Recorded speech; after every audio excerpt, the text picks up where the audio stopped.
Assalamualaikum warahmatullahi wabarakatuh. Selamat pagi anak-anakku sekalian. Salam sejahtera untuk kita semuanya. Semoga kita selalu diberikan panjang umur, sehat walafiat, dan selalu bisa mengikuti pembelajaran dengan baik. Pada hari ini, kita akan mempelajari Quran Hadis kelas 6 semester 1 di bab yang kedua. Di bab yang pertama kemarin, kita sudah mempelajari tentang Quran Surah Ad-Duha. Maka di bab yang kedua ini, kita akan mempelajari hukum bacaan mad.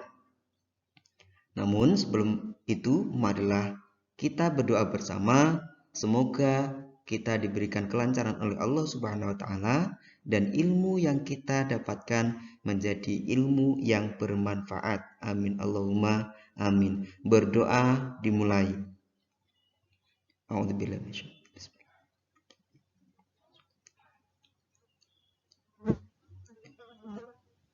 Oke, sudah selesai berdoa. Selanjutnya, sebelum kita mempelajari bab ini, kalian harus tahu kompetensi dasar yang harus kita pahami.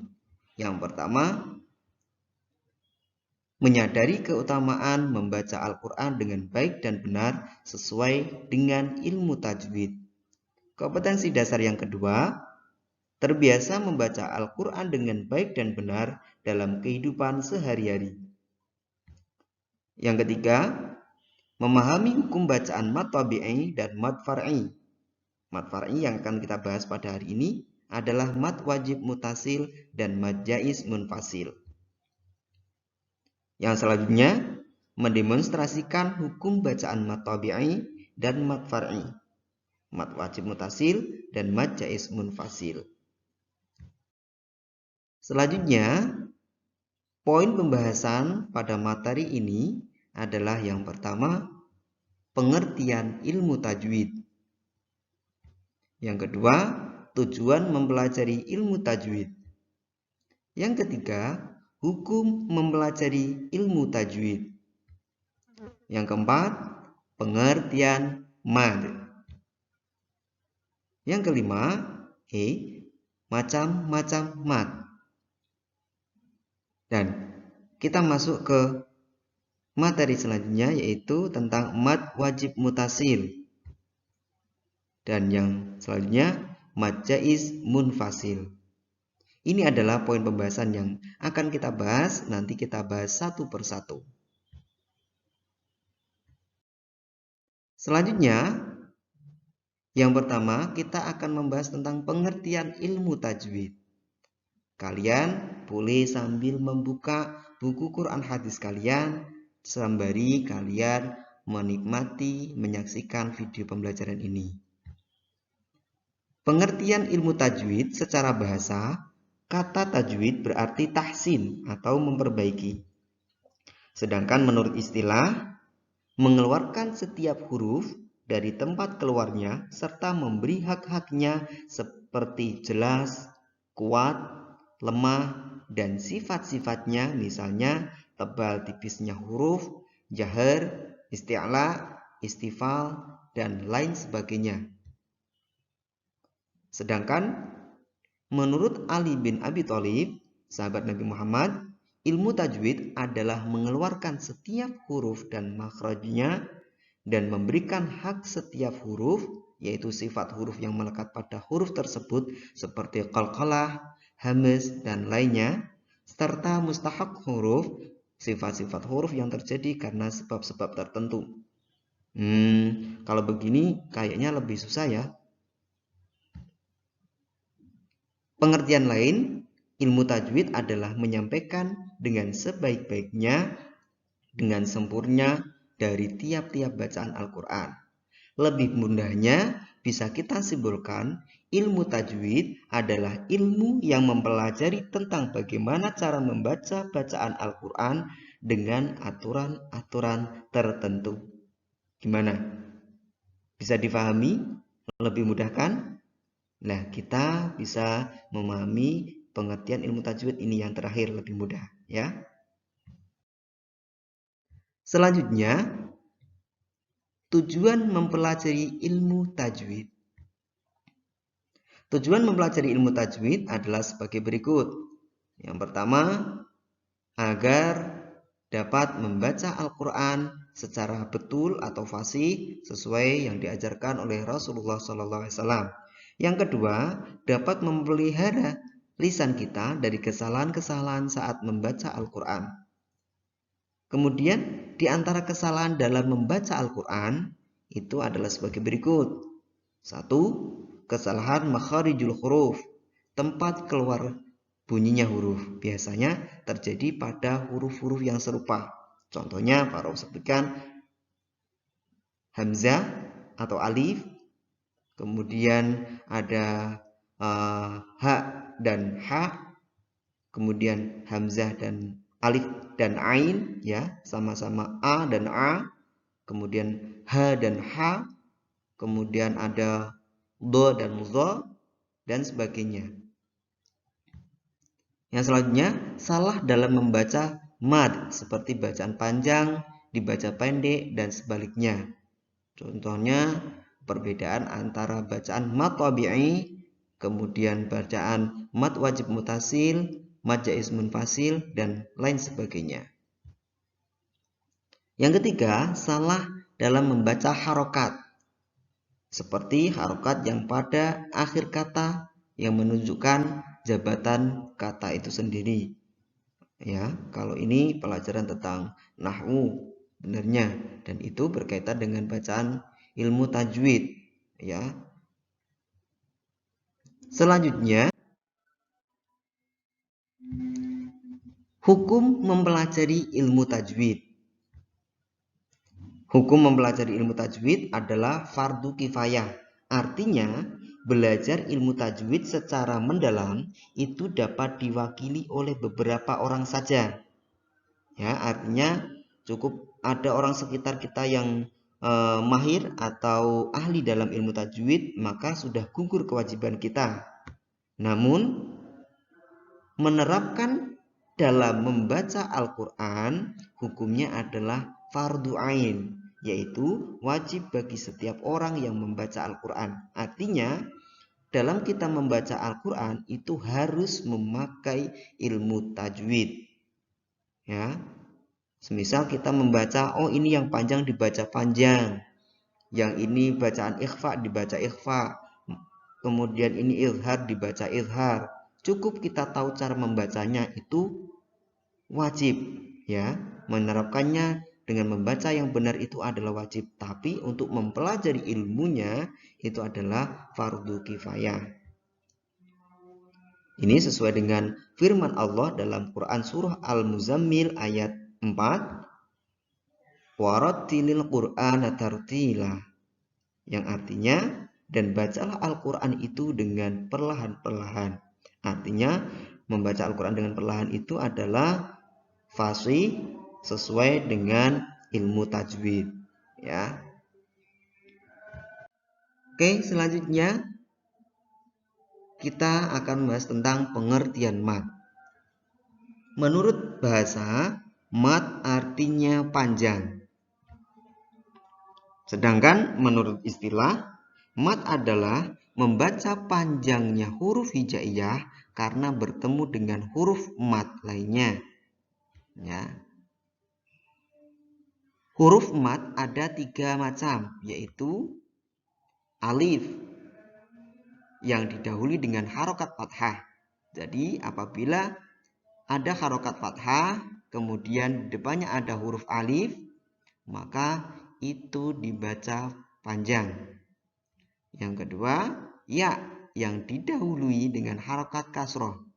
Artinya apabila ada kasroh diikuti dengan huruf ya, maka dibaca panjang. Yang ketiga, wawu yang didahului dengan harokat dhammah, atau bisa sebaliknya, dhammah yang diikuti oleh wawu sukun, maka dibaca panjang. Seperti contoh, imana, imana. Di sini ada imana.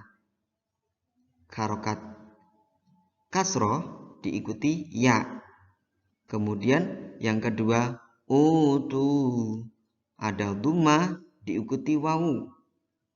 Ya, kemudian ada amanu, amanu, a harokat fathah diikuti dengan alif, maka ini dibaca mat.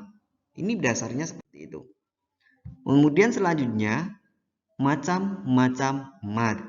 Sebelum kita mempelajari pokok bahasan tentang mat wajib mutasil dan mat jaiz munfasil, maka kita harus tahu macam-macam mat. Mat itu secara garis besar dibagi menjadi dua. Yang pertama adalah mad asli.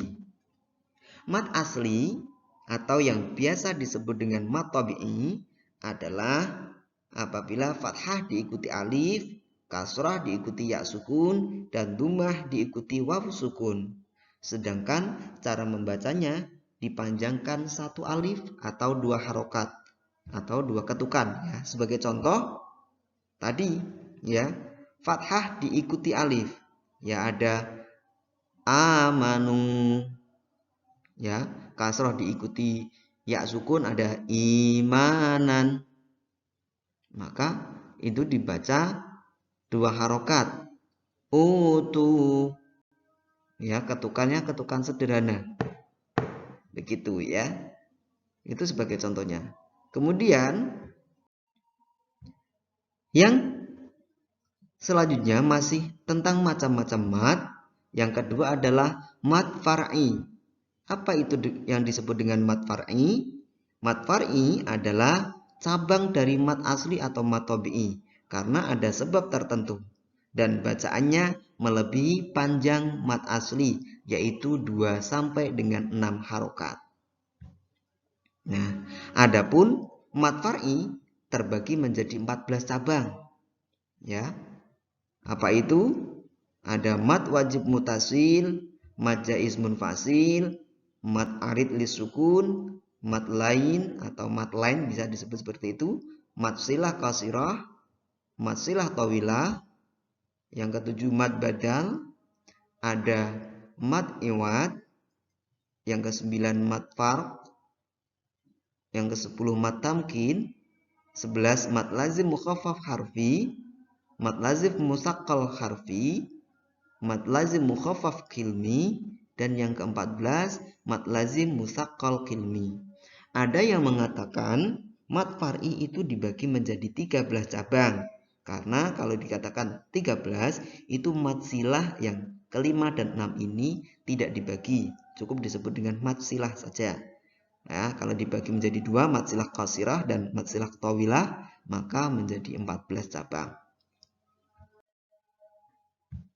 Nah, selanjutnya kita masuk ke materi pokok di kelas 6 ini. Kita hanya akan mempelajari 2 mat saja, yaitu mat wajib mutasil, yaitu pengertiannya adalah mat artinya panjang, mutasil artinya bersambung dengan hamzah. Jadi mat wajib mutasil adalah terjadi apabila ada mat bertemu dengan hamzah dalam satu kalimat. Ingat, bertemu dengan hamzah dalam satu kalimat. Panjangnya 2 alif atau 4 harokat. Ya. Contoh bacaannya as-samai, as-samai. Ya, begitu ya. Ini ada fathah yang diikuti alif, maka disebut dengan mad, bertemu dengan hamzah dalam satu kalimat. Saya ulangi, ada fathah di sini ya, bertemu dengan alif. Kemudian ini disebut mad, kemudian bertemu dengan hamzah. Hamzah ini masih dalam satu kalimat, as-samai, yang artinya langit. Maka kalau seperti ini ada mad bertemu dengan hamzah dalam satu kalimat, maka disebut dengan mad wajib mutasil. Ya, begitu juga dengan contoh berikutnya. Sya'a, sawaun, hani'a, ya, dan seterusnya. Ini membaca panjangnya adalah 2 alif atau 4 harokat. Gimana? Sudah paham? Ya. Ini ya. Ini saya ulangi, ada tandanya seperti ini ya. Kemudian contoh yang selanjutnya adalah mad jaiz munfasil. Pengertian mad jaiz munfasil adalah jaiz artinya boleh atau dipanjangkan, sedangkan munfasil berarti terpisah. Jadi mad jaiz munfasil adalah apabila ada mad bertemu dengan huruf hamzah, ya, bentuknya huruf alif, ya, bukan hamzah lagi seperti mad wajib mutasil, tapi huruf hamzah yang bentuknya alif di lain kalimat. Panjangnya 2 alif atau 4 harokat, sama dengan mad wajib mutasil. Contohnya seperti apa? Ya, contohnya seperti apa? Ini. Inna a'tainaka. Ya. Inna itu kalimat, satu kalimat. A'tainaka itu kalimat tersendiri. Ingat, kalau dalam ilmu tajwid atau bahasa Arab, kalimat itu adalah kata. Ya. Kalimat adalah kata. Ya. Kalau dalam bahasa Indonesia disebut kalimat, itu dalam bahasa Arab adalah jumlah. Jadi di sini kalau bentuknya di lain kalimat artinya di lain kata, ya. Inna ini ada alif bertemu dengan alif diikuti fathah diikuti alif bertemu dengan alif lagi dalam lain kalimat, maka disebut dengan mad jaiz munfasil. Cara membacanya 2 alif atau 4 harokat, sama seperti mad wajib mutasil. Inna anzalnahu wa ma adraka wala antum, ya. Yang menjadi perbedaan yang mencolok, kalau mad wajib mutasil bertemunya dengan hamzah saja. Kalau mad jaiz munfasil bertemunya dengan berbentuk huruf alif ini, ya. Sudah paham ya? Itulah beberapa materi yang kita pelajari pada hari ini. Yang selanjutnya tugasnya adalah cari dan tulislah bacaan mad wajib mutasil dan mad jaiz munfasil dalam Quran surah Al-Qadr ayat 1 sampai dengan 5. Buatlah tabel seperti berikut ini. Kalian tulis nomor mad wajib mutasilnya ditulis di sini ayat berapa, kemudian mad jaiz munfasil ditulis di sini ayat berapa, sampai semuanya ada berapa mad wajib mutasil dan ada berapa mad jaiz munfasil. Kalau sudah, buat di buku tulis kalian ya, kemudian foto dan kirim ke Parauf. Jangan lupa dikasih keterangan nama, kelas, dan nomor absen. Ya, batas pengerjaannya sampai pukul 21 nanti malam jam 9. Oke, itu saja yang dapat Parauf sampaikan. Semoga bermanfaat dan menjadi ilmu yang bermanfaat juga untuk kalian. Dan Parauf akhiri, assalamualaikum warahmatullahi wabarakatuh.